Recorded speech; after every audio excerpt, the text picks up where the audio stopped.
So, we've come to the last video in the Thief and its Progeny series. We've covered Thief and its spiritual successor Dishonored, and now we're finally getting around to System Shock 2, Prey, and Deathloop. Up to this point, we've moved in chronological order, but now we're taking a trip back into 1999. Why is that?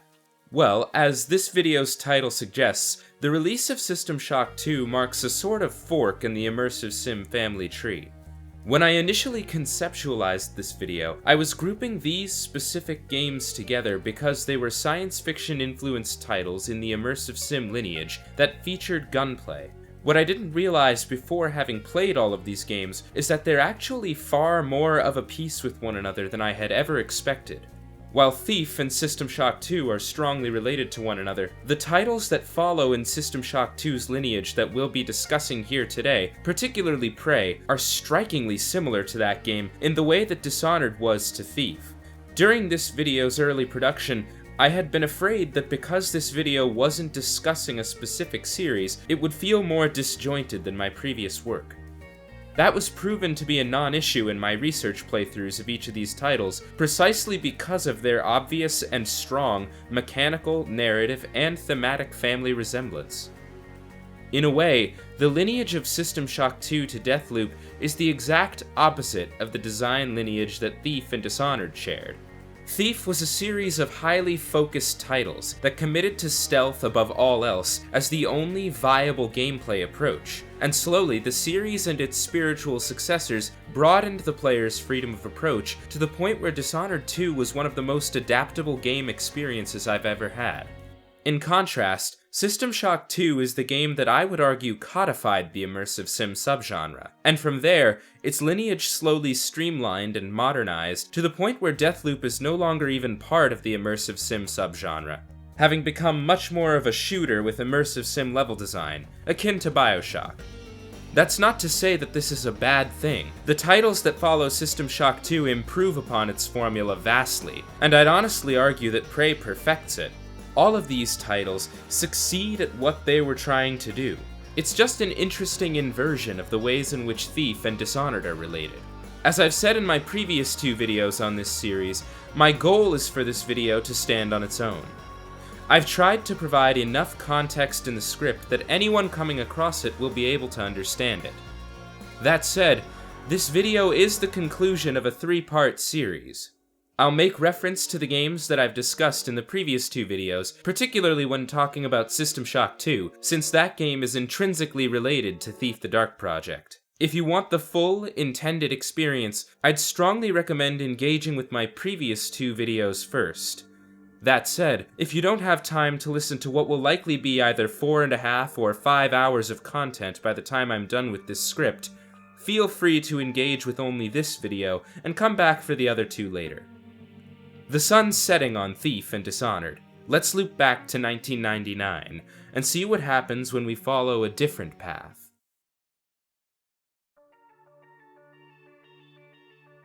System Shock 2 was released in 1999 as a collaborative effort between two development studios, Irrational Games and, of course, Looking Glass.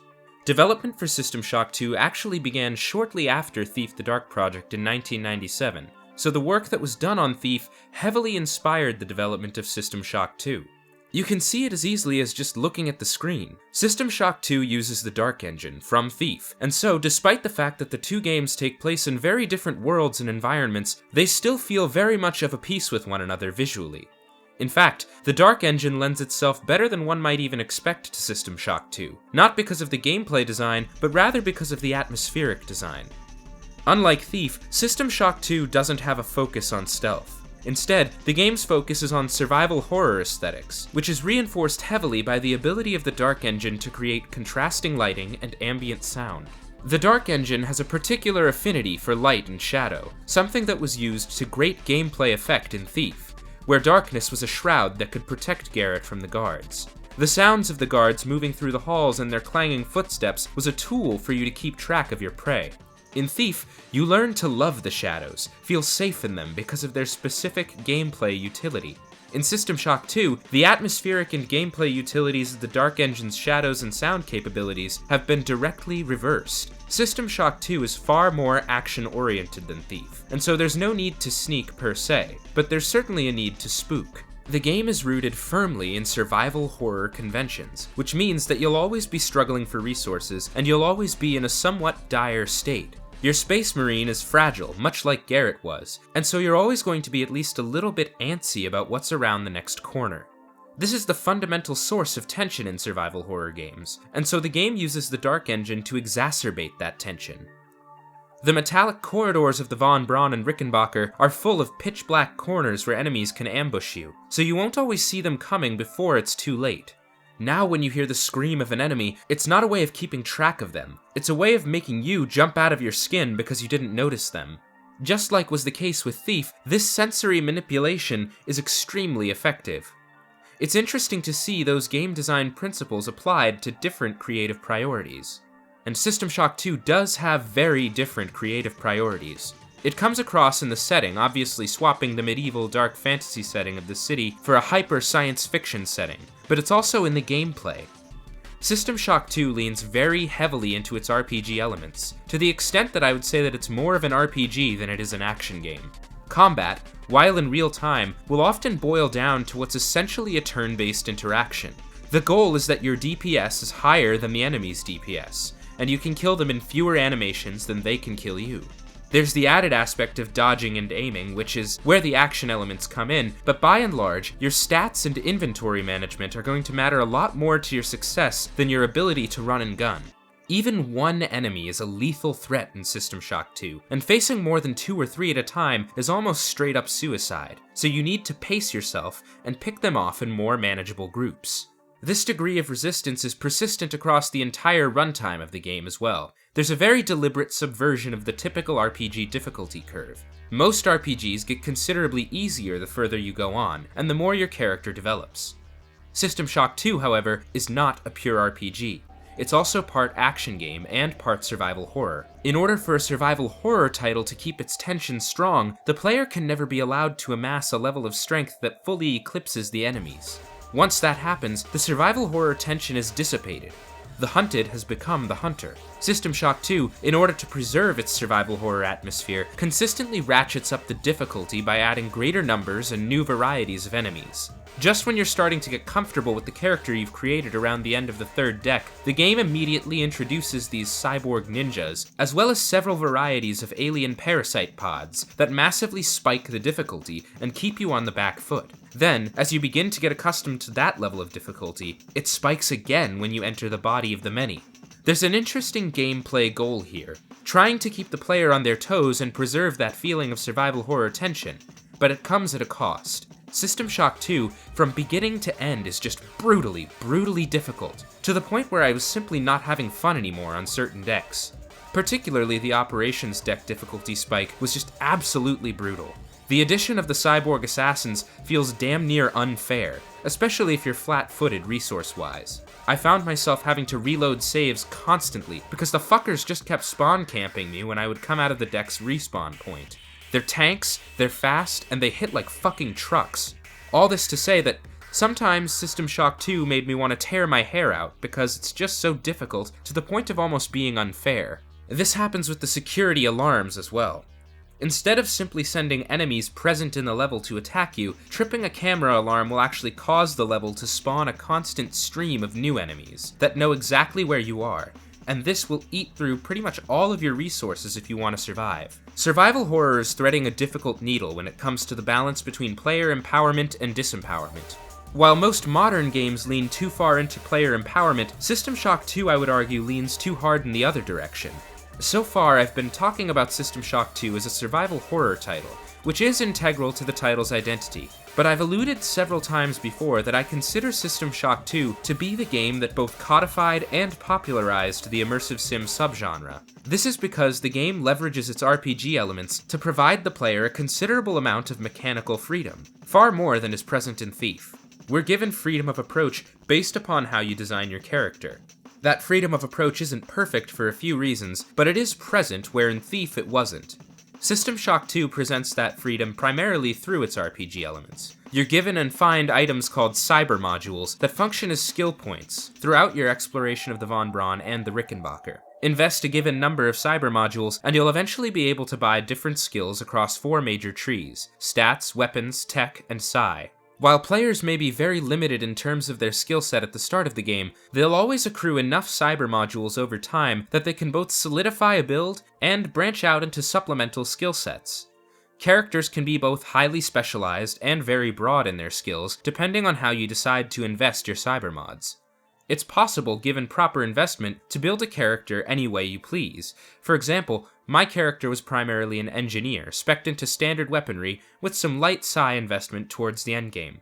This approach was fairly broad, but it's also possible to invest your mods heavily enough that you're a melee-focused character, or a psi-focused mage-type build. These aptitudes will then go on to determine how you approach any given situation in the level. For example, my character would often hack security devices to get through safely, but a different character might use psi attacks to destroy them out of range, or even just tank the damage and destroy the devices from close up. The problem with System Shock 2's freedom of approach isn't the late game, though. It's the early game. Certain abilities are almost completely essential in the beginning of System Shock 2, which is a problem not only for immersive sims, but also RPGs. When you enter the very first deck, you're presented with the customary shock game wrench, and let loose into the world with your base stats and a few skills based upon your character creation choices. You'll have to kill a few hybrids early on, and when they die, they drop only broken shotguns. The idea behind this is understandable. The developers don't want the player to have an overpowered arsenal early on. The problem comes in with the fact that if you don't have the repair skill immediately, you'll be inherently starved for weapons for the entire first deck. If you spec'd heavily into psi in your character creation, you're especially screwed. I don't think I stumbled upon a single psi hypo in the entire first deck. This seriously kneecaps the game's freedom of approach by making tech skills inherently more powerful early on than any other tree, and causes most first-time builds to funnel into similar development paths. It's good that different skills have different applications. I'm not complaining that different characters will function differently. I'm more complaining about the fact that certain builds will suffer from a serious lack of applicability in the early game. That being said, it's important to note that there really weren't a lot of games like System Shock 2 at the time of its release. Just like how Thief didn't quite understand exactly what worked on its first foray into first-person stealth, the immersive sim subgenre suffers some similar growing pains here in System Shock 2. Later titles in the lineage will do a great deal to improve upon this deficiency. I think what's most interesting about System Shock 2 here in 2023 is its setting, the Von Braun and Rickenbacker. Thus far, I've been somewhat negative towards the game, and that's because frankly, I find it to be pretty mechanically dated. But I don't want to give the impression that I think System Shock 2 is bad or not influential. The game's environmental design, in contrast, is strikingly modern.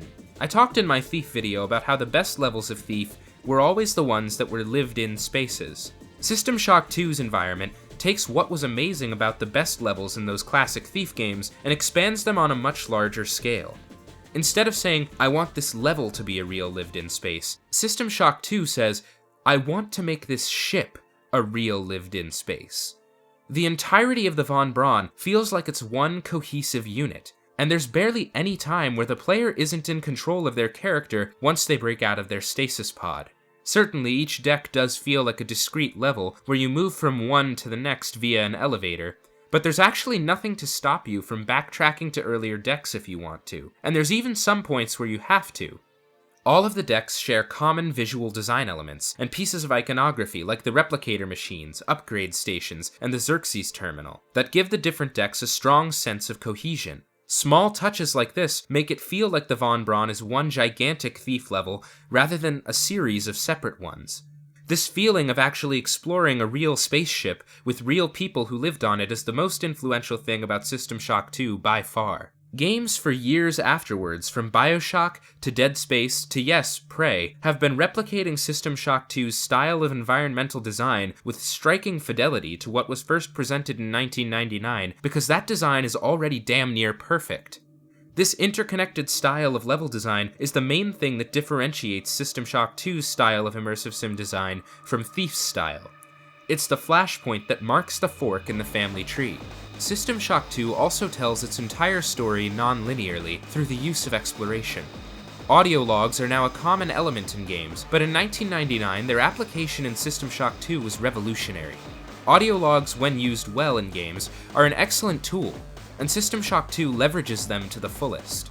They're great because they serve both mechanical and narrative purposes without actually having to interrupt gameplay or reduce player immersion. The original System Shock used audio logs as well, but its sequels are particularly well written, and honestly, well voice acted, to the point where the trope essentially tracks its origins back to the second game more than it does to the first.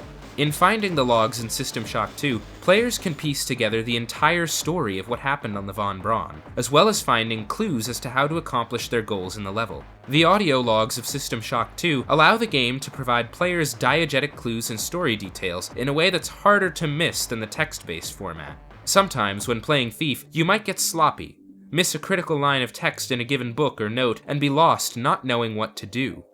The audio log system solves this problem in a big way, not only allowing you to listen to a person read you the text out loud, but also letting you replay them later if you're lost, and think you might have missed something crucial. System Shock 2's present tense narrative isn't really that special. Most of it features the player following the orders of a disembodied voice to perform different tasks around the ship, finding stuff and interacting with it without dying, essentially. The audio logs are what weave the more in-depth narrative of science fiction horror wrought by corporate malfeasance.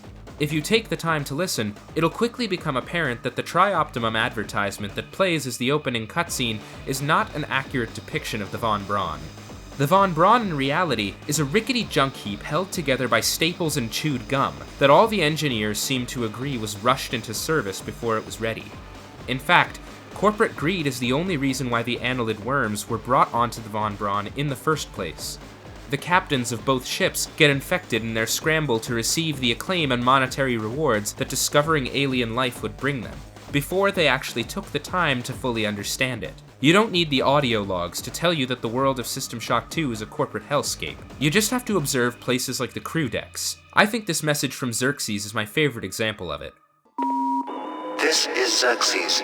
Tri-Optimum reminds you that there are only 163 shopping days until Christmas. An extra one just twice a week can give you the spending money you need to make this holiday a very special one. Corporate greed being the cause of science fiction horror is a very common theme. In fact, it'll be present in Prey as well, but System Shock 2 is notable for pioneering this method of presenting it. System Shock 2 also deals with themes of identity, which is something that will come up in all three of the games in this video. Here in System Shock 2, subversion of personal identity is the main source of the horror. I think the most obvious way it does this is with the main antagonists, the Many. The Many is an alien hive mind that slowly takes over the minds and then the bodies of various organic hosts.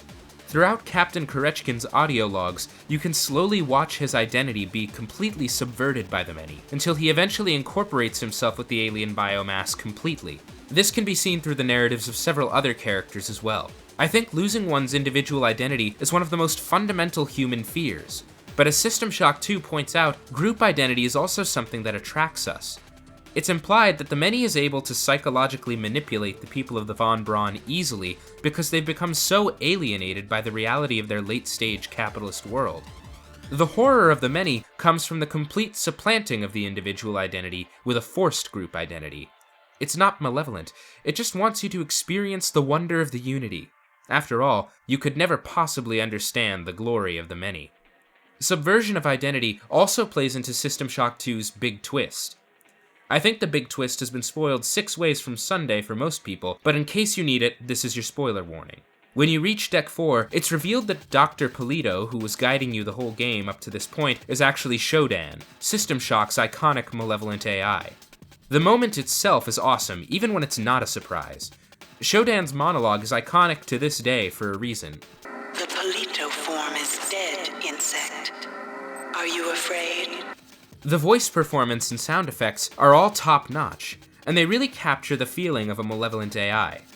I knew about this twist for years before playing this game, so during my playthrough I actually got to pay more attention to the clues that hint at it rather than the actual twist itself.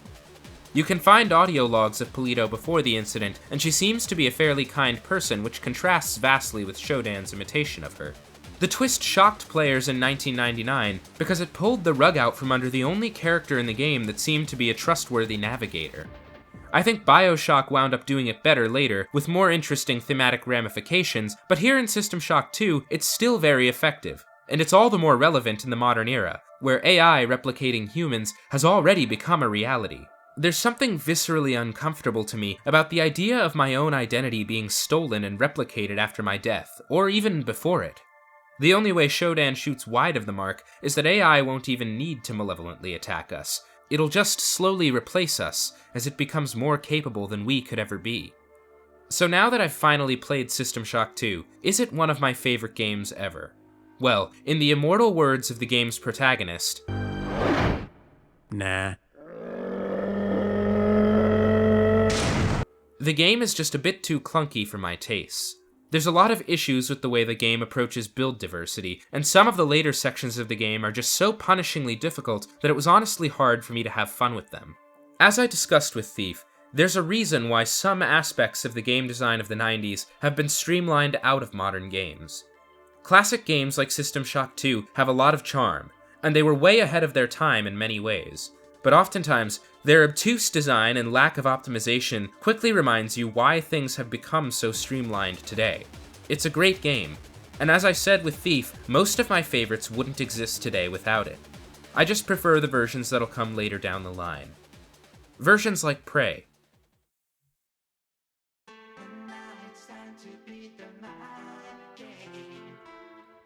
As was the case with Dishonored and Thief, in replaying Prey after having finally played System Shock 2, I was immediately stunned by just how smooth a transition it was from System Shock 2 to the game that came out 18 years later. I had always known that the game was supposed to be a spiritual successor to System Shock 2, but honestly, the two games are so similar that it's closer to a soft remake. I would argue that the similarities in design between Prey and System Shock 2 are actually far stronger than those present in Thief and Dishonored, and that's saying something. Most of the mechanics from System Shock 2 make some sort of comeback in Prey. They're just streamlined, refined, and filtered through Arcane Studios' own proprietary brand of immersive sim design. In fact, I'd say that Prey refines and expands upon those mechanics so well that it should be viewed as the new gold standard for immersive sim game design. So if Prey is obviously in the design lineage of the Shock family, why the hell is it named after a classic shooter from 2006 that it has literally no relationship to besides the fact that both games feature guns and aliens? The short answer is the obvious one. Our age-old enemy, publisher meddling. I've heard rumors that in its early development, Prey was actually supposed to be called Psycho Shock, a much more appropriate and honestly more marketable title. The Shock series bears a strong brand identity and has a lot of clout to throw around in the world of gaming. Both System Shock 2 and all of the BioShock games are considered pillars of the medium. Had Prey hit store shelves named Psycho Shock, I have no doubt that it would have sold a massive number of copies. Bethesda had other plans, though. I'm not a fan of Bethesda as either a publisher or a development studio. I think their releases tend to be half-baked and lazy, and I think that as a publisher they're absolutely moronic. Their handling of Prey is a chief piece of evidence to that. See, Bethesda knew that they had the Prey IP, and if they wanted to keep the rights, they had to use it for something. So, some suits came down from on high, and the developers at Arcane Austin were told that their new game was gonna be called Prey, whether they liked it or not. In doing so, they damned the game to disappointing sales. I'm going to talk about the myth of meritocracy more when we discuss Deathloop, but if you want a real-life example of that myth in action, look no further than Bethesda's handling of Prey. These are supposed to be the smart business guys who know how to business better than anyone, and yet they pushed this absolutely moronic marketing failure onto the studio for no good reason at all. It's a huge shame too, because I think Prey might just be the best designed game that Arcane has put out. I definitely prefer Dishonored 2 personally, but Prey is an extremely tight game with some seriously genius design decisions. Before we discuss those though, I want to expand on just how similar to System Shock 2 Prey actually is. Its inventory management systems are basically directly copy and pasted from System Shock 2, using a grid-based system to store junk, utility items, and weapons. That inventory management has just been streamlined to be much more time efficient. Ammo can be removed from weapons without taking them into your inventory, which cuts down a lot on the needless dropping and picking up that plagues System Shock 2's management. You can also press the left stick at any time to optimize the usage of space in your inventory grid. In System Shock 2, if you needed an item but your inventory was stacked incorrectly, you'd have to drop items in order to move things around. Now all of that is handled in one single button press. A lot of the more pointless minigames in System Shock 2 are cut out as well, like the repair minigame. Now, if you have the requisite repair skill, you can just use your spare parts to repair the item with a couple of button presses. Nothing is lost by removing this, and the player's life is made a lot easier. Hacking, of course, is the one place where things haven't been streamlined, and the minigame is actually more annoying. For some reason, despite years of gamers saying they hate these fucking minigames, going as far back as BioShock's Pipe Dream, developers keep adding these time-wasting hacking and lockpicking minigames to their titles, which baffles me since they could have just handled hacking the same way they handled repair. The Neuromod system works very similarly to System Shock 2's Cyber Modules, in-game items that you can pick up which serve as skill points. What's been streamlined here is the upgrade trees. Prey looks at System Shock 2's progression system and says, why are we really bothering with stat management when it could be handled by a skill? There are some neuromods in Prey's skill trees that add to Morgan's raw stats, mainly her health pool, psi pool, and inventory space. But with the exception of inventory space, those mods are far from essential. By and large, installing a new neuromod aptitude in Prey feels a lot more consequential than most of the upgrades in System Shock 2. Most aptitudes will actively expand your ability to explore Talos 1 or grant you a significant combat ability, and sometimes both at the same time. There's also nothing to stop you from splashing into other trees even early on. In System Shock 2, there was a very strong incentive to go in having a sense of which character you were playing and which skills you would need to buy, because if you didn't, you'd wind up wasting critical cyber modules on increasing stats that you didn't need and risk your character being underdeveloped. In Prey, you can very easily splash into other skill trees to experiment, or even pivot your entire build because none of the skills are gated behind raw statistical increases. Instead, progression is gated entirely behind exploration. This leads to a nice feedback loop, where the more neuromods you install, the easier it is for you to explore, which leads to finding more neuromods, and you get the picture. You can even craft neuromods after a certain point in the story, so if you feel that you want a specific ability, you can grind the junk economy to craft the skill points necessary to buy that particular upgrade.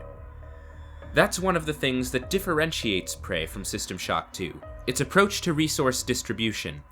System Shock 2 was a survival horror title, and so its item distribution was set to create a constant scarcity of resources. Prey has some light survival horror elements, but it's much more of an adventure than it is a spookfest, and so its resource economy is much less about scarcity and much more about adaptability. Prey's resource economy revolves around the recycler and the fabricator. This, yet again, is a mechanic derived from System Shock 2's recycler, a device that could sacrifice items in the player's inventory for nanites, that game's currency. Prey has eliminated the currency and turned that recycler into a genius crafting economy. The player can find plans throughout Talos 1 that will allow them to craft new items at the fabricator. They can then break down any items they may pick up in the world at the recycler and use those raw materials to create the items they actually need. This creates a sort of resource curve, where players begin the game starved for resources, but will eventually amass a great deal of raw materials by recycling junk and items that they don't need for their chosen playstyle. This junk economy makes it so that players in Prey can definitely reach a point where they'll never want for resources again. You can certainly use your raw materials irresponsibly. I did so in this playthrough when I crafted 15 neuromods in a row because I wanted more Typhon abilities. But if you're careful, you won't be too hard pressed for resources by the mid-game. This, to me, is the biggest mechanical factor that causes Prey to have a massively different tone from System Shock 2, the other major factor being Talos 1 itself. Comparing Talos 1 to the Von Braun and Rickenbacker reveals a massive difference between Prey and System Shock 2. Where the Von Braun was a rushed, shoddy, and underdeveloped mess, Talos 1 is a shining example of what humanity can accomplish. It's a state-of-the-art space community, where the greatest minds formerly on Earth can research and engineer to their heart's content. The obvious comparison is to BioShock's Rapture, but unlike Rapture, Talos 1 actually seems to have been a pretty desirable place to live before the Typhon broke containment. This makes Prey have a much less horrific tone than those prior titles. I'll talk a bit more about the thematic and narrative aspects of Talos in a bit, but the thing I'm most interested in focusing on now is the mechanical design of the station, because it's easily Prey's most interesting and unique design feature. When you're first playing the game, it may feel like Prey is following standard immersive sim level design, a series of discrete levels that can be explored at the player's leisure, but will be moved on from as you progress. Eventually, though, you'll realize that Talos 1 is actually a sprawling, fully realistically modeled space station that can be explored however you see fit outside of a few scripted sequences from both the interior and the exterior. The whole station is basically a space skyscraper, built around the central hub of the Talos 1 lobby, and when you traverse it from the outside, the whole building makes logical sense. It's a really striking commitment to design that you don't see many other games making. And just like pretty much every other mechanic in Prey, it's an extrapolation of System Shock 2's most revolutionary mechanic to its logical extreme. System Shock 2's Von Braun was a believable and fully cohesive spaceship environment. So Arcane Austin looked at that, asked what the next step was, and came to the conclusion of, well, obviously we take that ship and model the entire thing as one connected level. All of your progress through the game is made in real time outside of the loads that have to happen between areas, so sometimes you'll have a time-sensitive objective that will require you to run through the station, the best example of this being Michaela's booster shots, and time will actually progress as you move through the story. Areas will change as the Typhon threat grows larger, and will naturally repopulate with stronger enemies and new environmental hazards. The characters all have not only audio logs that are left behind, but also workstations and documents scattered throughout the world that add both key information and flavor text to the world of the game. They all have deep internal lives and stories, and as you travel through the world you can piece together their relationships and foibles.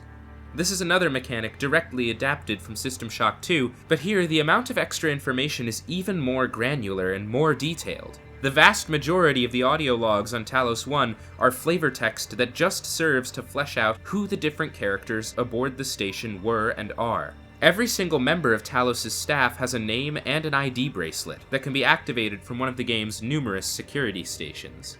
Some of the crew will be alive, some will be dead, and some will be phantoms. There's no telling what you'll find if you just click on a random crew member and track down their bracelet. This speaks to just the insane amount of detail that's present on Talos 1. I mean, it really must have been painstaking to create. All of this extremely high attention to detail, paired with the fully explorable space station and its realistic modeling, creates the feeling that Prey is a genuine simulation of a disaster aboard a space station.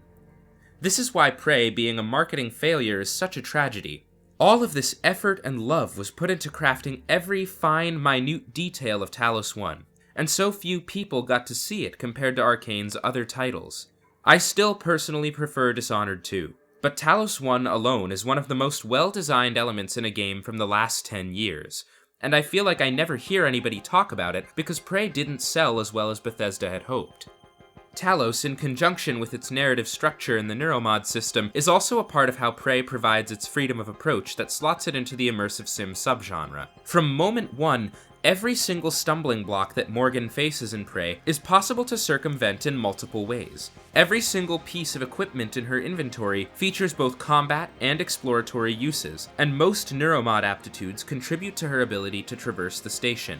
This is where Dishonored's mechanical DNA starts to mingle with that of System Shock 2. A perfect example of this is how Prey deals with heavy objects. There are often areas in Talos 1 that are blocked off by big pieces of debris or office equipment that would be too heavy for a normal person to carry. There are multiple different ways that this obstacle can be dealt with. Players can make use of the leverage Neuromod aptitudes and simply pick up the objects and move them, or throw a recycler charge, which will deconstruct the large objects, allowing the player to pass through, and netting them resources in the process. Or even further, players could use explosive canisters to destroy the objects in the way. That's just one type of obstacle, and 3 different possible ways to bypass it. Much like was the case with the Dishonored series, creativity has become the main driving force of exploration in Prey, rather than resource management. Talos is designed to be poked and prodded with Morgan's different abilities to the point where it feels more like an action puzzle game. Just like a Dishonored level, each obstacle you encounter in Prey will have a specific, most obvious approach, But, through experimentation and judicious application of Morgan's tools, players will find other ways to bypass them. Even if you don't come up with a way to bypass an obstacle when you first see it, you can always come back whenever you want. Talos is designed for easy, diegetic backtracking, both through the main elevator and spacewalking, so you're never more than 3 or so minutes of travel time from any point on the station. This ease of navigation plays into Prey's narrative structure as well. While there is a main questline in Prey, if you follow that questline alone, you've probably only experienced about a third of the game's narrative content. In a pretty bold choice, a shocking amount of Prey's story is relegated to optional objectives. Entire characters can live or die depending on whether you complete a given side objective. There are even hidden parts of the ending that are gated behind choices you might make in the moment-to-moment playing of the game. Depending on which optional objectives you complete, the game might end up just being 3 or 4 hours long. The Who is December questline, if completed, will just straight up end the game, and there's nothing to stop the player from pursuing that ending other than the voice of January. You can even kill January whenever you want, and if you do so, the game has contingencies to make sure that you can still progress. It must have been incredibly tempting to make at least some of the optional objectives mandatory, because you can lose out on a lot of the interesting dialogue and narrative content if you ignore certain characters. Prey is the first of Arcane's titles that applies this level of freedom to its narrative, and that is for a specific thematic reason, which I'll address in a moment. I would argue that Prey has 2 main themes, both of which are similar to System Shock 2, the banal evil of capitalism and identity. Where System Shock 2 featured the capitalistic tendency to rush projects unsafely and ignore the potential risks of alien life, Prey shows a more subtle kind of evil, a gilded form of evil. As I said earlier, Talos is distinguished from the raptures of the world by the fact that on the surface level, it seems like it was actually a pretty great place to work and live, and for those who were lucky enough to be TranStar employees, it was.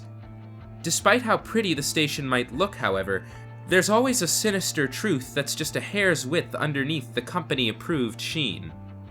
Talos' crew quarters are a perfect example of this. On the surface, they appear to be extravagant and beautiful. There's a fancy restaurant meters away from the cabins, a movie theater, recreational rooms, and even a bar. Even the rooms seem to be pretty high-quality cabins, if a bit small.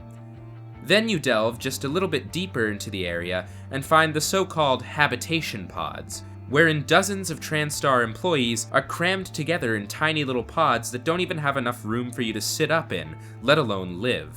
Once you've seen how TranStar treats its low-level employees, it's not that much of a surprise to find that they're killing off prisoners in order to get the Typhon to reproduce. What you do kills us both. Release. Mere feet away from the station's opulent, grandiose lobby, Morgan has been held indefinitely in an unethical experiment after she has revoked her consent. Yours and Alex's. I didn't agree to any of this. That Morgan is not me. Everywhere you look in Talos 1, there's a corporate-approved exterior and an unethical or even straight-up villainous interior.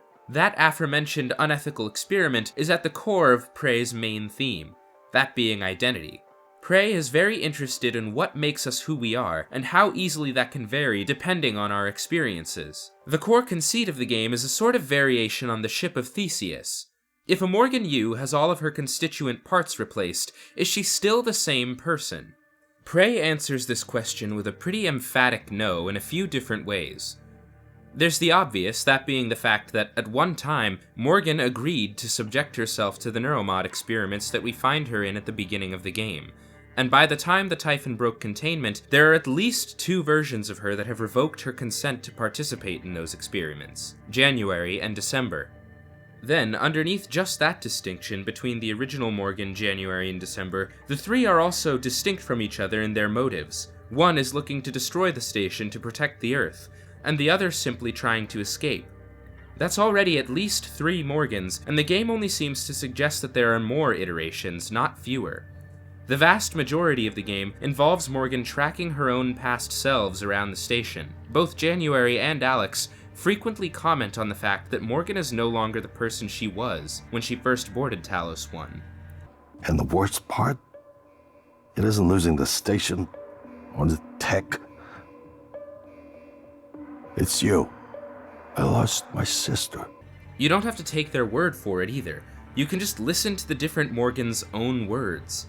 Do you know how many times we've had this conversation? This is the 5th time. Does it always go the same way? Not always. What does that mean? What do you think it means? I think it means you should be concerned as my counselor. You left yourself a message. Would you like to listen to it? No. I think it would help. I said no. That's not me. Why do you say that? I don't know. I just know. This combines with Prey's massive number of optional objectives and the big twist to create an interesting meta-narrative. The big twist in Prey is one that I don't hear discussed a lot, but when I do hear it discussed, it's often just to say how predictable it is. While that's certainly true, I'm more interested in how it ties into the mechanics and themes. It's revealed in a post-credits scene that you are in fact not the real Morgan Yu. You're a phantom experiencing a reconstruction of Morgan's memories of the incident using an advanced version of the Looking Glass technology found in a few parts of the game. Looking Glass. Get it? The team is trying to see if they can get you, a Typhon, to empathize with humanity in order to save an Earth that has been destroyed by the Typhon. This ending is actually extremely well directed. It swaps different voice lines in and out pretty seamlessly, and even has multiple takes of the same lines with different emotional tonalities depending on how the team feels about your performance. If you've proven that you're empathetic enough, the team will offer you the choice to either kill them or work alongside them. If you're not, however, they'll just kill you outright, with Alex saying, "This isn't the one." In this way, each run you might undertake could be looked at as a different run-through of this exact experiment. Gamers have a strong tendency to replay games over and over again to find out what different choices they could have made and what different kinds of characters they could build. Each of your Morgans is a different Morgan, with a slightly different identity depending on how you've decided to play. Maybe you're empathetic and install a lot of Typhon neuromods because you think psionics are interesting. The ending accounts for that. Maybe you did the exact opposite. The ending will account for that. It's all down to how the player builds Morgan's identity this time around, how your personality drifts with each playthrough, so to speak. Both Mooncrash and Deathloop will take this meta-narrative and turn it into an explicit narrative in different ways, but those ideas have their genesis here in Prey's campaign. This twist also feels almost like a response to what made the twists in the original BioShock and System Shock 2 interesting. Where those games' twists focus on the game's narrative relationship with their mechanical linearity, Prey's focuses on the narrative's relationship to its mechanical non-linearity. Ultimately, the twist serves its purpose thematically, and remains an extremely important part of the narrative, whether it's predictable or not. Prey was absolutely shafted by the circumstances of its development. If this game were called Psychoshock, it would be viewed today as the modern classic that it should have been seen as upon its release. It manages to balance the streamlining of the mechanics of a game like System Shock 2 without sanding things down so much that it becomes dumbed down. The game should be viewed as the gold standard for the immersive sim subgenre, providing unparalleled freedom of approach not only mechanically but also narratively. If you enjoy any of Arcane's other work, I would strongly recommend giving Prey a try. It's a remarkable title and one of the best of the 8th console generation. It's a shame that the suits at Bethesda didn't see it that way too.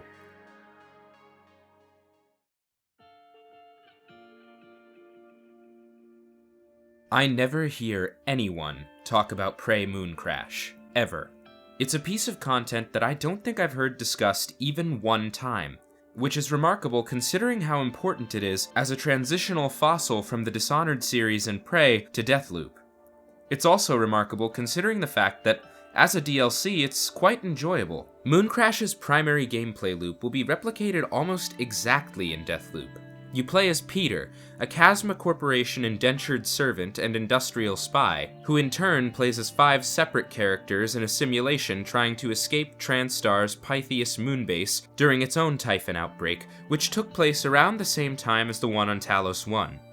Already we're building upon the big twist of the main game, wherein the entire story was a simulation, except this time, it's the core concept of the entire DLC. The narrative framing here is being used to support the fact that Mooncrash is a roguelite. For those who don't know what a roguelike or roguelite is, it's a type of game that involves taking repeated runs at the same procedurally generated dungeon, perfecting your approach more with each run. Mooncrash, more specifically, is a roguelite. which means that you can progress mechanically across your different runs. In a true roguelike, you're sent back to square one every time you begin. Mooncrash lets you keep a few things like your fab plans and your neuromods, which will allow you to actually make your characters more powerful over time. The map itself is also not procedurally generated, which roots the game firmly in the roguelite category. But the enemies, item placements, hazards, and sometimes even objective placements are all randomly generated every time you run through the simulation. Mooncrash is also locked on Prey's hardest possible difficulty, with all of the simulation difficulty modifiers on as well. Traumas are always active, a part of the game which I actually enjoy a lot, and in Mooncrash proved to be surprisingly debilitating frequently. Since death in Mooncrash results in an actual material setback, one trauma can end your game completely. You can't save scum your way around it like you might in the main game. The bleed trauma will drain your health to the point where you'll die in one hit. Broken bones will reduce your movement speed throughout the map, which is important because you're on a tight clock. And perhaps most debilitating, concussions can stop you from installing neuromods, which depending on where you are in the DLC might completely block you from progressing on a given objective. These things would be issues if it weren't for Mooncrash's looping nature, meaning that if a given attempt at an objective doesn't work out, you can always just reboot and try again. You don't have to play perfectly to beat Mooncrash, but it does demand a much greater degree of mastery over its systems than the base game does. The junk economy of the main game also lends itself surprisingly well to Mooncrash's roguelite format. Here though, resource distribution has been shifted to something much closer to what System Shock 2 might have offered you. The Recycler and Fabricator are still major players that can really help you out of a jam, but you will be far more starved for resources than in the main game, especially early on. Each time you boot up the sim, your raw materials are lost, and so you have to find junk to sacrifice with each character and carefully leave behind enough materials that different characters might need. You can't just pick up every single item you see willy-nilly without running the risk of taking away crucial resources from another character that will actually put them to use. Through the use of sim points, a currency that's used to buy items for a loadout before each run, and clever play, you can offset these resource distribution errors, but the only way to figure out how to use those systems is by running the simulation. For example, eventually I learned a sort of trick for accruing more resources across my different runs. If you escape with a given character, anything that was on their person leaves the moon base with them. If, however, you set up your escape, then dump your entire inventory into a container, the next character that you run through the sim with can run to that container and pick up a huge cache of weapons, ammo, and raw materials. You, alongside Peter, can learn ways to game the simulation and make more effective progress. It's an interesting approach to a roguelite that I haven't really seen before. I've mentioned that Mooncrash features a set of 5 characters, and that's another way in which it adapts the main game's mechanics to the roguelite format. Roguelike games often have multiple different characters or weapons that feature different capabilities. For example, all of Slay the Spire's characters have completely different strategies and card pools, and all of Zagreus' weapons in Hades have different strengths, weaknesses, tempi, and abilities. Mooncrash takes the Neuromod system and splits it up across its 5 different playable characters, so that only certain characters have access to certain aptitudes. For example, Joan is the only character who can repair things. Claire is the only one who can hack computers. Riley is the only character who starts with a psychoscope to research Typhon abilities. This creates a second aspect to Mooncrash where, on top of just figuring out how to escape with each character, you have to discover a correct order in which they're all to escape as well. Certain methods will require certain neuromod abilities that can't be acquired by the character that's supposed to use them. For example, the Mimic Portal requires you to hack a computer, repair the door, and then escape through it with a character that has 3 or more Typhon neuromods. Add to this the fact that traversal of Pythias is significantly more difficult if you're a Typhon on account of the base's Typhon gates, and suddenly you have one escape route that can only be used after 2 prior successful escapes. This is the part of the game that feels like it was translated the most to Deathloop. It's a sort of puzzle on top of the roguelite structure that you have to solve in order to effectively escape, where you'll be planning your routes before each run, which character to use when, and which route to use for each person until you finally find your optimal orientation. The immersive sim/roguelite genre blending is actually quite smooth, and builds off of the best things about both of those genres to create a pretty novel gameplay experience. Mooncrash, narratively speaking, is a lot more slight than the main game was. Just like with its gameplay though, the way that Prey Mooncrash's narrative is revealed is almost exactly the same way as will be seen in Deathloop. Each character has a baseline, intended escape route that lets you unlock their unique story objective. In order to complete the DLC, the player has to escape with all different characters in one run, and complete all of their story objectives at different points. There are other objectives on top of this, but that's the main gist of the situation. The story is delivered to you completely non-linearly, mostly through diegetic information like transcribe audio logs and notes that you find throughout the moonbase. Each of the player characters' story objectives pieces together a sort of narrative that tells you what happened to each of them during the lunar outbreak. Not in great detail, but enough for you to understand the broad strokes. You'll slowly piece together that Riley uploaded her consciousness to the operator that you're using to simulate the base, but Claire, the spy, redirected it to her company and killed Riley in the process. VJ almost caught up to Claire, but she distracted him just long enough to escape. Meanwhile, Andreas was brainwashed by a telepath to send a mimic to Earth in the escape pods. The only person whose story objective doesn't directly interlink with the rest of them is Jones, which involves her finishing a statue of herself that her ex-boyfriend made for her. Touching, but not really related to the main narrative. This style of past tense reconstruction of the story is exactly what happens in Deathloop, as Colt retraces his steps around Blackreef and learns about his own past. It's just a better fleshed out and more interesting story than we have here in Mooncrash. Mooncrash's story suffers mostly because it's not really necessary. The events on Talos 1 made perfect sense already, and there wasn't really much room for expansion beyond what we saw in the main game. It features pretty much all the same themes as the main game in similar ways. Peter's masters at the Chasma Corporation try to kill him after he fulfills his contract because that's cheaper than flying him back to Earth. And the general lack of value afforded to human life on Talos 1 is much the same as on Pythias Moonbase. The title doesn't really add all that much to the main game's narrative because it's really more of a gameplay-focused experience.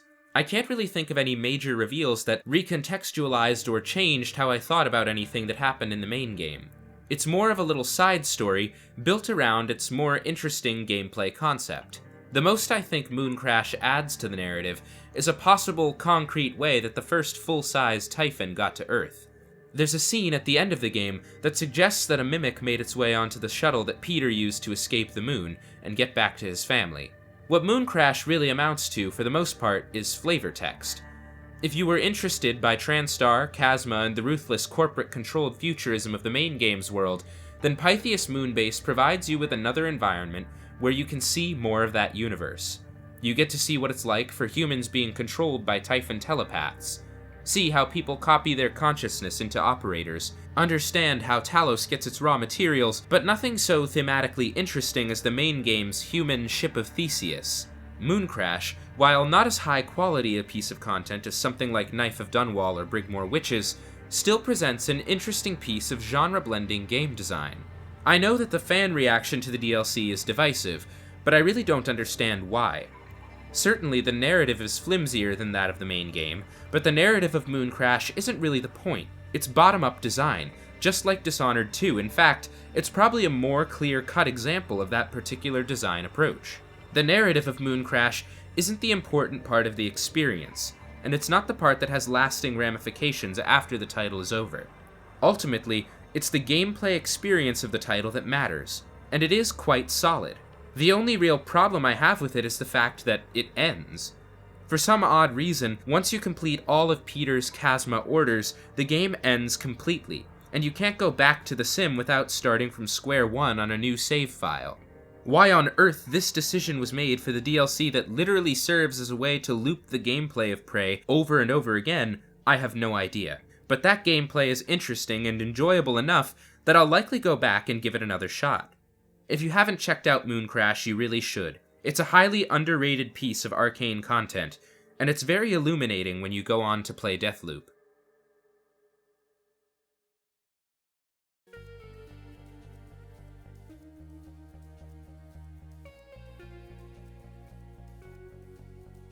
Of all the things it could have done, Deathloop begins with a prank.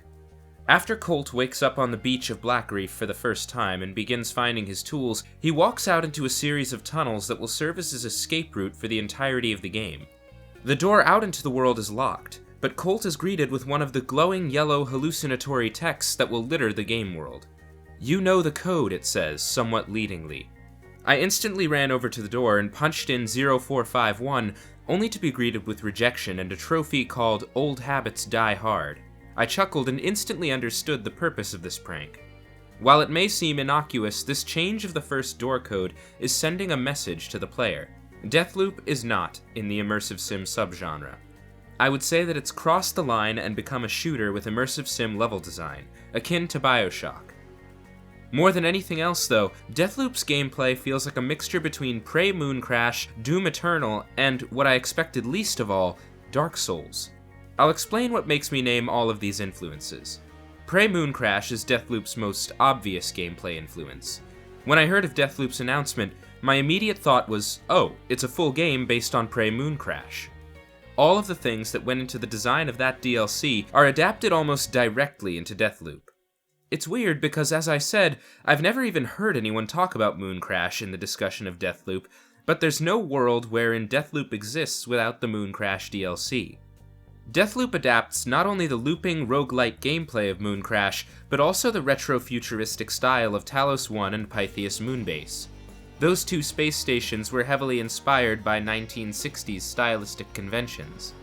Moving from Prey to Deathloop is honestly a much smoother transition than I would have expected because of those stylistic similarities.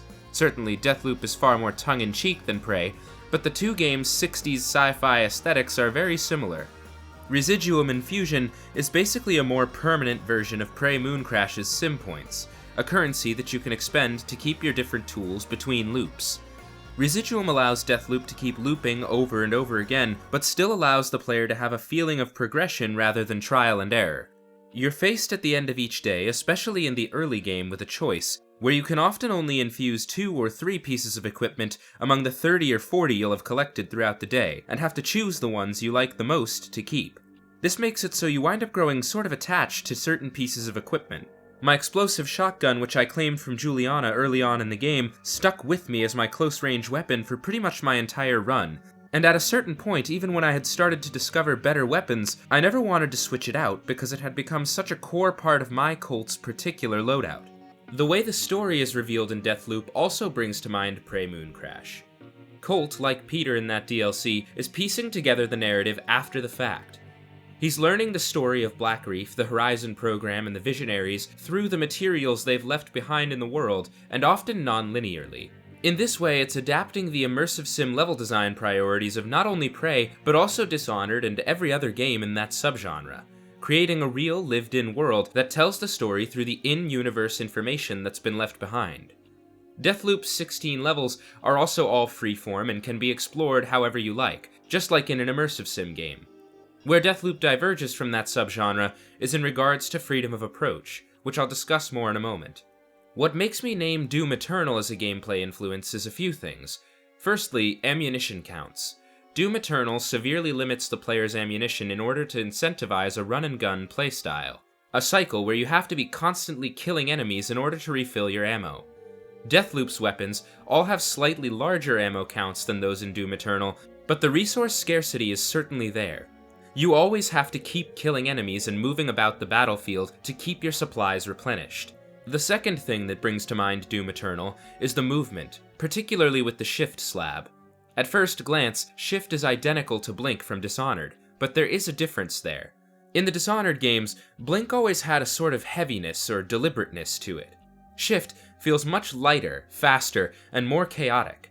It can be used with careful aim, but more often than not will be fired in quick succession from the hip, as a way of dashing across the battlefield. In this way it functions the same as Doom Eternal's own dash mechanic, which allows you to flit across the battlefield quickly, shotgunning enemies. The similarities between Deathloop and Doom Eternal are mostly in game feel. While the player has a lot more control over the pace of combat in Deathloop, the frantic pace that gun battles can take on when you're fighting enemies on their own turf is very reminiscent of the modern Doom titles. If you don't believe me, run into Alexis Dorsey's mansion armed with Shift, Nexus, and a shotgun, and you will. Like Doom Eternal, Deathloop is also extremely, brutally violent, but that violence never feels very weighty. The fact is that ultimately, there's no real consequence to 99% of the violence done in Deathloop, because no one you kill remembers it the next loop and it doesn't cause anyone any long-term harm. This lets the game be as gory, brutal, and violent as the highest chaos runs of the Dishonored games, and yet still take uncritical joy in its violence, just like Doom Eternal. For Colt and Juliana, there exists an infinite amount of time during which Colt can try to break the loop, and Juliana can stop him. And so there aren't any real stakes to the violence being done, and it's just as much of a game to them as it is to you. The two of them engage in Tarantino-esque dialogue frequently when different story gates are passed, and their chemistry as characters is very strong. I was shocked by the amount of unique radio dialogue that Colt and Juliana had, actually. I didn't keep a count or anything, but I'd imagine there are hundreds of unique lines for just the two of them at the beginning of different sections of different loops. There's an intense joy to Deathloop's brutal violence in a way that few games replicate, that makes it feel very at home among the campy, heavy metal modern Doom games. The last gameplay influence I mentioned is Dark Souls, and I think this one is a little more noticeable than the Doom Eternal parallel.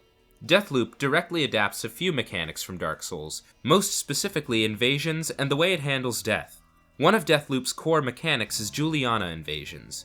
Once a day, Deathloop's other major character, Juliana Blake, will invade the area of Blackreef that Colt is currently traveling through, and the two will have to kill one another. If you kill Juliana, you receive significant rewards, like you do when you kill any of the other Visionaries. A significant amount of residuum, a strong weapon, several trinkets, and a slab or slab upgrade. Juliana invasions can be either player-controlled or AI-controlled. I played on single-player because I don't pay for PlayStation Plus, but I would imagine that, as was the case with Dark Souls, that player-controlled Juliana invasions are significantly more difficult to thwart. Regardless of the differences between AI-controlled invasions and player-controlled ones, they're both heavily inspired by invasions from the Dark Souls series, wherein players and NPCs can invade the player's world, adding a surprise complication to an already difficult situation. That's the second thing Deathloop learns from Dark Souls: crushing difficulty.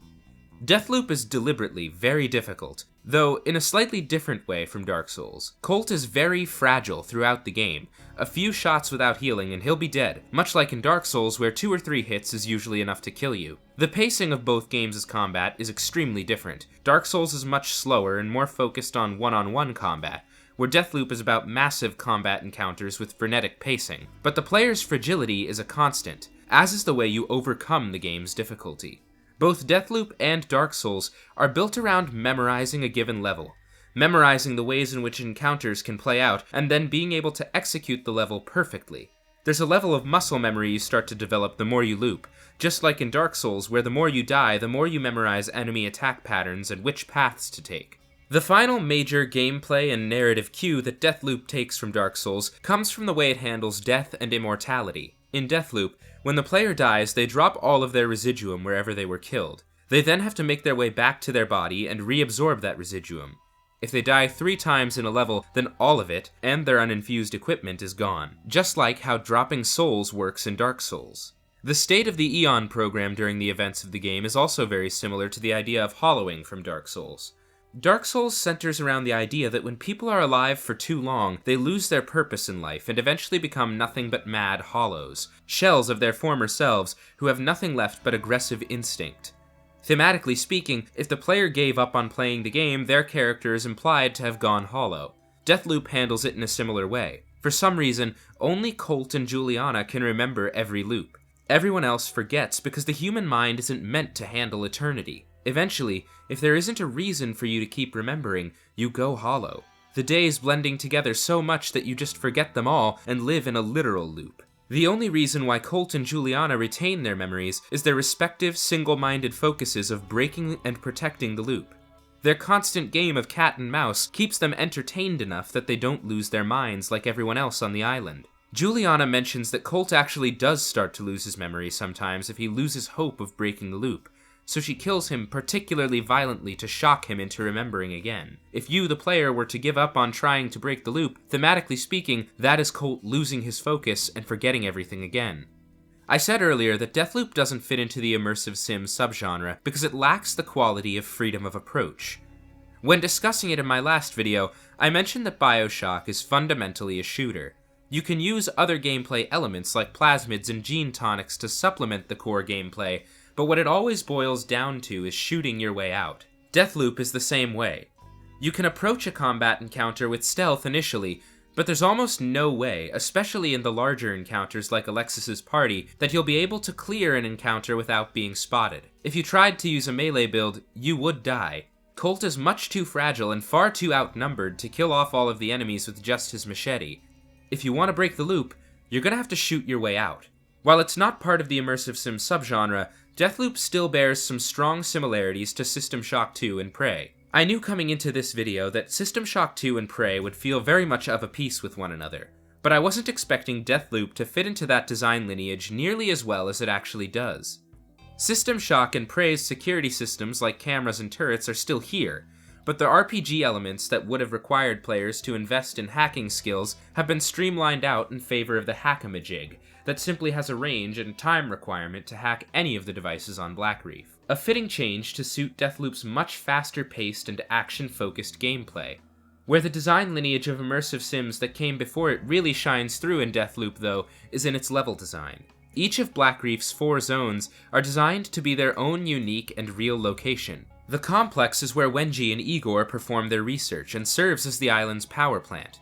Carl's Bay is Harriet's cult stronghold and an art gallery for Fia. Upton is a more residential area, with Colt and Alexis's homes, as well as Charlie's various entertainments strewn about, and Freestad Rock serves both as Fia and Frank's hideout. The levels are all full of hidden lore and bits of narrative development that are all delivered diegetically and non-linearly, which is a classic immersive sim level design trope. Deathloop's level design is very interesting because at first glance the game appears to only have 4 levels. I got to the loop management menu, and at first was wondering how the hell the developers were going to make exploring the same 4 levels over and over again remain interesting. Where the real trick comes in is that Deathloop actually features 16 levels that take place across 4 maps, each map changing and having different gameplay and aesthetic features as you move through the loop's 4 time periods of morning, noon, afternoon, and evening. In each of these time periods, enemy placements are different. Areas of a level might be closed off or opened up, different visionaries will move in and out of different districts, different information will become available. For example, if you're looking to turn on the power to the Project Horizon bunkers scattered around Blackreef, you'll have to go to the complex in the morning. If you go at any other time, the doors will be locked by Juliana. But doing that means you won't be able to kill off Harriet, since she's only available in Carl's Bay during the morning. There's a million other examples of the way in which the advancement of time is used to turn one level into another, and sometimes even your actions can shift events within a given level later in the day. You can even move through the day however you see fit, to explore the different districts at any time, and this makes it so that you can experience whatever level you want at whatever time you want, and prevents things from feeling too tedious, should the player keep dying over and over again in earlier time periods of the day. This makes it so that Deathloop on a first playthrough is basically a murder puzzle that the player can control the difficulty of. Colt has a series of objectives called leads that will funnel him towards the golden loop. You can track as many or as few of the leads as you want, which means you'll never be twisting in the wind if you don't want to be. But players who are looking to really figure out everything for themselves can avoid getting any help at all. Personally, I was tracking them the whole game, because I don't have the time to sink 40 hours of detective work into Deathloop, but I'm sure there are people who do, and enjoy that they have that control over the game's difficulty. You can even control the difficulty in other ways too. I read a funny Reddit thread where a player never managed to figure out how to infuse their weapons, and so they just beat the game without ever infusing anything, losing all of their equipment each loop. While I'm sure that this was infuriating for the poster, I could easily see someone intentionally doing this as a challenge run. In my research, I also discovered another interesting fact about Deathloop's difficulty, and that's the loop stress system. This isn't anything that the game advertises to you, but it kind of reminds me of how Chaos changed the levels in the Dishonored games. In those games, the more you killed and the higher your Chaos got, the more the game would lean towards action playstyles by adding more guards for you to kill and vice versa. The loop stress system is a kind of hidden difficulty slider that ramps up the difficulty of each loop depending on how well the player is doing.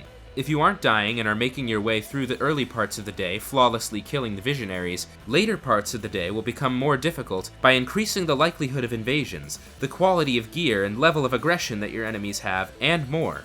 This makes it so that every loop is an uphill climb, and that your final visit to Alexis's party will always be climactically difficult because you'll always have survived the whole day prior and killed 4 visionaries before getting there.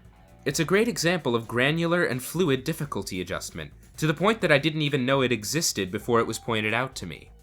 Something else that might surprise some people if they haven't finished the game yet is that Deathloop is actually a Dishonored spin-off. It's easy enough to notice to anyone who's played the games before by level design alone, which I find very interesting. Certainly, Juliana's use of the wheel-lock pistols with original oil cartridges clears up any doubts that a player might have had, but if you're paying attention to the architecture, you'll have known you were in the world of Dishonored from very early on. There are numerous pieces of architecture and furniture that are pulled directly out of the Dishonored series, particularly Dishonored 2. Trinkets are just bone charms produced through scientific processes rather than a process of mysticism. Down to the fact that some of their names and effects are exactly the same. For example, Swift Shadow. Deathloop is pretty clearly set in the world of Dishonored if you're taking the time to observe its aesthetics. The world also serves to characterize each of the visionaries through their lairs, another hallmark of immersive sim level design. Frank's house on Freestad Rock is a perfect example of this. Frank tries very hard to present the image of a calm and collected, smooth operator, but that facade is hiding a deep paranoia that can be seen through his class pass system and rejection of slab technology. The fact that his class pass system also has numerous obvious vulnerabilities shows us that he's not exactly the brightest of the bunch, and neither is Charlie, who designed it. This kind of characterization extends to their slabs as well. Slabs are Deathloop's source of magical power, void artifacts that are attuned to each of the visionaries through some kind of personal trinket. Charlie's slab is Shift because it allows him to flee any threat, effectively mirroring his cowardice. Fia's is Havoc because of her underlying rage. Igor desires to be paradoxically known for his rejection of fame, so Ether lets him literally disappear. Harriet, as a cult leader, has control over numerous people, and so her slab is Nexus, a functional duplicate of Emily's Domino from Dishonored 2, with more action-oriented pacing. Carnesis belongs to Alexis because it, quote, allows him to play with his food. All of this can be found to be stated explicitly in the notes in the game world, but the actual gameplay application of these abilities lets you feel more in touch with the different visionaries through simple moment-to-moment gameplay. It even lets us get to know our protagonist better, as Colt's slab Reprise speaks to his unending tenacity in breaking the loop. I mentioned this in my discussion of Death of the Outsider, but Deathloop pretty much lifts its magic system directly from that game. Colt has a regenerating mana bar of 3 segments, and can equip up to 3 abilities at a time, one of which always has to be Reprise. It's very similar to Death of the Outsider's limited power set, but varied slightly. The power set is now acquired over time by killing the visionaries, and you can use different ones in different combinations at different times, but the developers can still adhere to the style of level design of Death of the Outsider. In that game, Billy's fixed power set allowed the developers to design around specific applications and combined applications of those specific 3 powers, without fear that players would lack the tools to do a certain thing and be locked out of content. Here in Deathloop, this power-specific design can still be used because of the game's looping nature. If you come up against a situation where only one given power or combination of powers will let you progress, the feeling isn't, damn, I've been screwed out of content, it's, I can't wait to come back to this next loop with the right tools. A feeling of discovery rather than a feeling of constraint. This makes it so that even when you fail in Deathloop, it still feels like you're making progress. The game lends itself very well to a sort of once you pop you can't stop style of gameplay, where every session I had with it, I'd sit down and keep thinking, okay, just one more loop and this time I'll get him for sure. I've been very excited to talk about Deathloop specifically because it's the first game that I've heard basically no analysis of before writing my script. This means I actually get to dive in and do some real narrative analysis without feeling as though I'm just repeating things that other analysts may have already discussed. Maybe there are videos out there that just say the same things I'll talk about here, but regardless, as far as I'm aware, these are my own fully original thoughts on the game, so I hope you'll all enjoy hearing them as much as I enjoyed writing them. Let's start with the narrative parallels to BioShock. For what is Black Reef, if not another Rapture for another time? The narrative parallels between Black Reef and Rapture are quite strong. Both are secluded settings where a group of ostentatious wealthy benefactors and a few genius scientists sequestered themselves away from society. They also both based themselves strongly in the 1960s, although Rapture is much grander, being an Art Deco metropolis, and Blackreef is rooted a lot more in the art style of the late 60s and early 70s, with its kitschy-looking offices and sleek, almost psychedelic architecture. There's an interesting difference between the prominent denizens of Rapture and the visionaries of Blackreef. In BioShock, all of the prominent Rapturites, and especially Andrew Ryan, were portrayed to be highly intelligent and ruthless business people, who were geniuses but ideologically and morally bankrupt. While I've never gotten the sense from playing BioShock that the game viewed Andrew Ryan as correct or someone to be lauded, there is a certain air of respect that the game has for him, and his ambition. I think this causes the game to play into the myth of meritocracy a little bit. The idea that all of the people who have immense wealth have gotten it through some kind of business acumen or genius.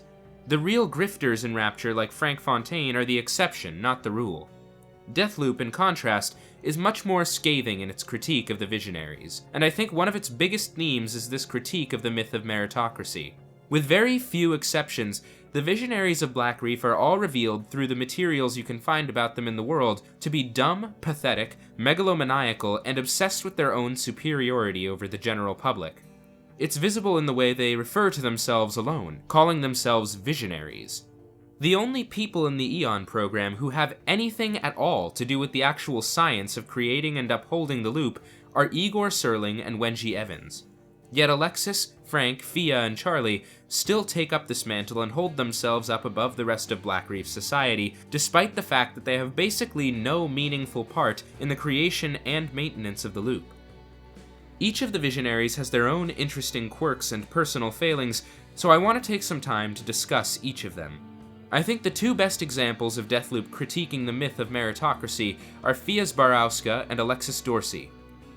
Their actions in Blackreef are a perfect example of capitalist realism and the obsession with superiority that I mentioned in the previous paragraph.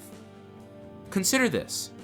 Blackreef is a place where there's a small population, no currency, and resources that regenerate every single day because of the time loop. Through their technology and the magic of the Void, the Eon program has accidentally created the perfect staging ground for a stateless and classless society, where no one will have to want for anything ever again. Or at least they would have, had Fia and Alexis not decided to create artificial resource scarcity and class distinctions. Fia, the daughter of a shipping magnate, was the one who facilitated all of Blackreef's resources making it to the island in the first place. You can find notes in the world that indicate that even on the first day of the loop, there wasn't enough food to go around. So naturally, as Blackreef's chief provisioner, this would be her fault. She's created artificial resource scarcity as a result of either ineptitude or cruelty, and with Fia it could easily be either. Her two most defining character traits are her violent rage and her stunning, vapid ineptitude. Over the course of the main story, Colt comes to find out that Fia and Charlie have a romantic relationship, and when you finally figure out how to catch both of them at the same time, you'll also find out that she's violently abusive towards him. She strangles him repeatedly, and seems to take a sense of joy in his suffering. It's even revealed that she put Charlie up to removing part of his brain to power his AI 2-bit, and finds it hilarious that he believed her. Charlie certainly isn't a good person, and we'll get to him later, but Fia is obviously an abusive, manipulative, and violent person. It's ironic because, despite the fact that she actually does have all of the parts of her brain intact, she's completely devoid of empathy. Alexis is a hilarious character in a lot of ways, but his main folly is his obsession with status. Once the Visionaries created Blackreef, there was a social class distinction between the Visionaries and the Eternalists who lived there, but Alexis felt the need to create further stratification through the distribution of his wolf masks. People with Alexis's wolf masks are the only ones who can get into his very exclusive party in Upton every night, and so there's already an artificial class distinction between them and the general population. Much like Fia, Alexis is a sadistic, narcissistic piece of shit, and so the first thing he decided to do when he was unshackled from the constraints of time and consequence is host an exclusive party where the main attraction is eating human flesh, consequence-free. Now he spends every single day chowing down on the so-called lambs, another example of his contempt for those who he views to be beneath him. The funny part comes in with the truth about Alexis. He presents himself as this hyper-masculine, ultra-powerful badass, but if you go to the complex during the afternoon, he's revealed to be nothing more than a pathetic simp, begging Wenji to come to his party. Everything he does is a method of self-aggrandizement to cover up the fact that deep down he's just an insecure nepo baby who really has no remarkable attributes outside of his cruelty. I love the fact that his power Carnesis lets you throw people around like a petulant child throwing a tantrum with his toys, and I think that's a perfect summation of Alexis's character. Charlie fucking Montague is probably the funniest of the Visionaries, and also an interesting self-critique of the games industry. Charlie was a game designer in the world before the time loop, and now it's his genius, Charlie Montague reality games, that are meant to keep everyone entertained for the next, infinity or so years in the time loop. I feel that Charlie is meant to be a critique of egotistical men in game design. As I said earlier, he has literally removed a part of his brain associated with empathy in order to operate 2-bit. But even before that, he was already arrogant enough to assume that his work would be able to entertain a massive community of people for the rest of their lives within an infinite time loop. The kicker, though, is that every single piece of work he puts out into the world is half-baked, pathetic, and wouldn't entertain most people for 2 hours, let alone an infinite amount of time trapped within a time loop. His crowning achievement, 2-bit, the AI he gave up his brain for, is barely capable of forming functional sentences, and betrays him the second Colt gets his hands on it and shows it even a whiff of kindness.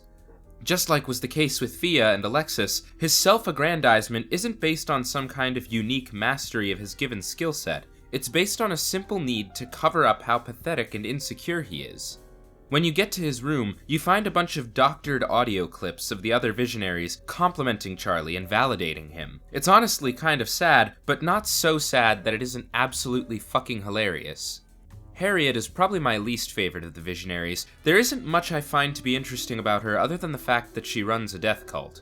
She's also an example of the myth of meritocracy, though. Her cult existed before the time loop, which helped her recruit a massive number of Eternalists into the Black Reef program. But the only reason she was able to get there in the first place was her massive piles of inherited wealth. No one on Black Reef got to where they are because they were smart or because they were competent. They got there because they were born into lucky circumstances that afforded them either the wealth or connections they needed to get ahead. Frank is probably the least insane of all the Visionaries, seconded only by maybe Wenji. He was a singer before the loop, but irreparably damaged his voice during a bender of a tour and joined the Eon program hoping the loop would fix his damaged vocal folds. Frank is more of a tragic character than most of the other Visionaries. Unlike a lot of them, he actually once did have some merit, but now coasts only off of his former skills and his name. He sets up elaborate fireworks displays to compensate for the fact that he can't perform the way he used to, and can't make any new art since the time loop erases anything he might record every day. I find it to be pretty intensely sad, and besides the fact that he's very paranoid about the slabs, having thrown his own away, he honestly seems like a fairly level-headed person compared to the other Visionaries. He's the only real friend Colt ever had in his time on the island before he started trying to break the loop, and I think that's because he and Colt are the only 2 members of the Eon program who weren't really born into success. Certainly he's not a good person by any stretch of the word, nobody on Black Reef is, but he's the closest to a normal person that you might possibly find on the island. Wenji and Igor are the 2 scientifically minded Visionaries who actually had the idea and the know-how necessary to make all of the scientific achievements that created Black Reef possible. Igor is characterized largely by his need for acknowledgement. He, in contrast to the one actual brilliant scientist, is a hack. He constantly craves others' approval, to the point where he tries to disingenuously forsake acknowledgement in order to be lauded for that exact action. In that way, he's very similar to Charlie. The biggest difference between the 2 of them being that Igor does actually have some big ideas and can inspire people. He's the founder of the Eon program, and the one who discovered and tracked down Colt, which means the loop wouldn't really exist without his help. I've already talked a bit about his power, Ether, which lets you cloak yourself, and how I think it speaks to his desire to be known for not accepting praise, but it also speaks to his place in the program after the loop goes live. Once the idea gets executed, what happens to the idea guy? Well, there's not really much left for him to do, is there? so he disappears into a new project that he'll never accomplish because the loop keeps resetting over and over and over again. Wenji's fate I find to be particularly tragic and thematically interesting. As I've said numerous times, she's the only one in the Aeon program who actually has anything to do with the science of creating and maintaining the time loop. She's the only visionary who I would actually qualify as being smart. And her story revolves around the fact that she's the only person who's discovered that it's not actually the first day. A fact that she's discovered over and over and over and over and over again, every single day for hundreds of years. As she forgets every single day, only to spend the entire day discovering that today actually isn't the first day, just in time to forget again.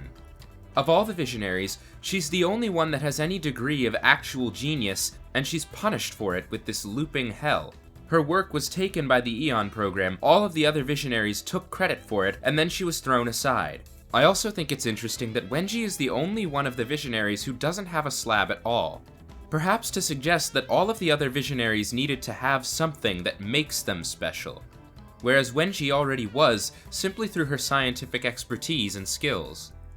You'll notice that I've gone into quite a bit of detail about all of the visionaries, and that's because Deathloop's nature as a roguelite actually gives you a lot of time with them. Compared to the average target in the Dishonored series, where you'll only be in contact with them for at most one level, Deathloop has you constantly facing off against the visionaries over and over again in the same several set pieces. This structure makes you slowly notice more and more detail about the visionaries' characters, and ultimately leads to them being much better drawn characters than the average Dishonored target. By the time you've gotten to the end of Deathloop, you really feel like you know the visionaries, and you definitely don't feel bad about killing them. So, Deathloop expands upon the anti-capitalist themes that both System Shock 2 and Prey featured, but it also iterates upon the themes of identity that both of those titles did as well, and it does that in a very similar way to Prey. Just like Prey, Deathloop features a meta-narrative wherein one of the multiple endings is always canon until you choose the other. Juliana, throughout the game, has had a degree of prior knowledge to how Colt will act in his attempt to break the loop.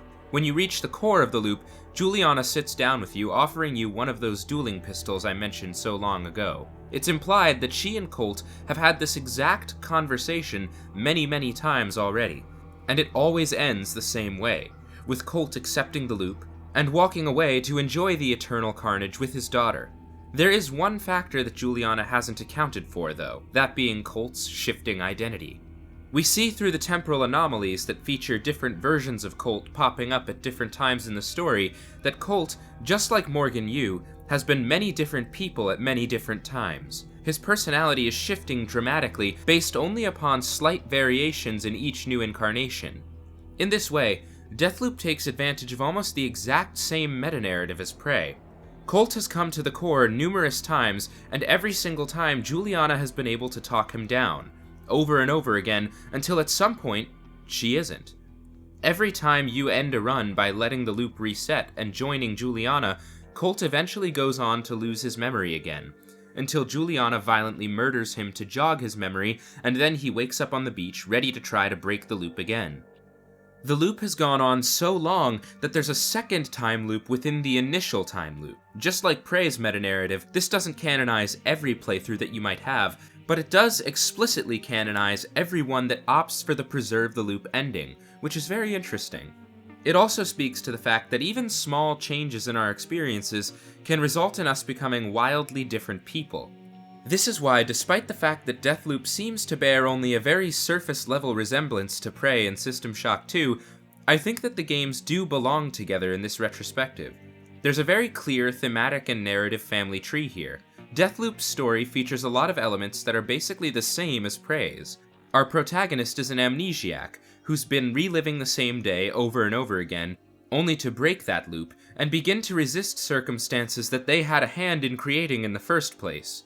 Morgan's journey in Prey and Colt's journey in Deathloop are pretty much the same, but drawing it back even further to System Shock 2, Prey's moment-to-moment narrative structure is basically the same as that game, which is mostly a string of engineering tasks to accomplish a larger goal. Prey doesn't exist without System Shock 2, since that prior game's DNA is so noticeable in the later one.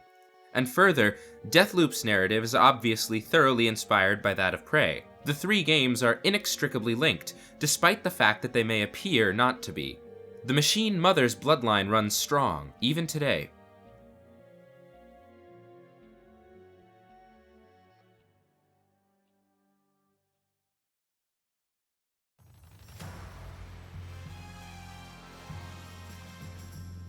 This project has been a massive undertaking, 4 months and roughly 60,000 words in the making, but I've found it to be a very enlightening experience. It's allowed me to track the interrelated design of some of my favorite titles in the games industry back to their very roots, and experiment with a new format by discussing a set of games that aren't directly related to one another. As someone who's enjoyed the work of Arcane for years, I was shocked to go back to the 90s and discover just how much of the creative DNA of their titles existed even that far back. I had always thought of mid to late 90s game design as something that's extremely far removed from the world of game design as we know it today, and while that certainly is true in some ways, it's also true that the great games of the 90s have more in common with modern games than I or most people would expect. The classic Looking Glass Thief titles and System Shock 2 are all surprisingly ahead of their time, yet also mired in it in different ways. In a similar way, all of Arcane's titles are looking backward to make a myriad of improvements on those Looking Glass titles by bringing their design priorities in line with modern gaming conventions. But, especially with Dishonored and Thief, you can't help but feel like something was lost in translation to a certain extent. Just like was the case with Morgan and Colt, these franchises too have had small shifts in their design philosophy with each successive entry that lead to significant drifts in personality.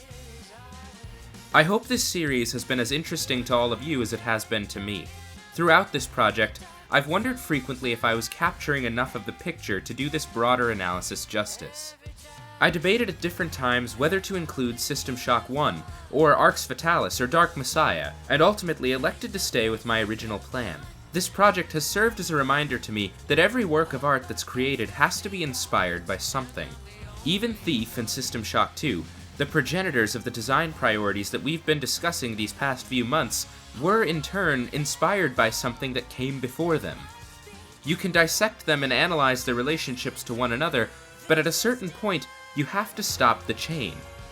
It's because of this infinite regression of inspiration that I think that my initial metaphor of a family tree of design is fundamentally flawed. Art isn't the branches of a tree, it's more like a web. Every fiber that you add to that web is connected to every other fiber, however tangentially, and every force that's applied to a spot on that web has a rippling effect on every other part of that web. Whatever lens of analysis I might hold up to a given fragment of it, my perception is inherently limited by my own knowledge, experience, and frankly, the amount of time that I have to perceive it. We all choose to look at different portions of the web, depending on what parts of it appeal to us. This series has been the part that most appeals to me. Thanks for listening, and come back again soon.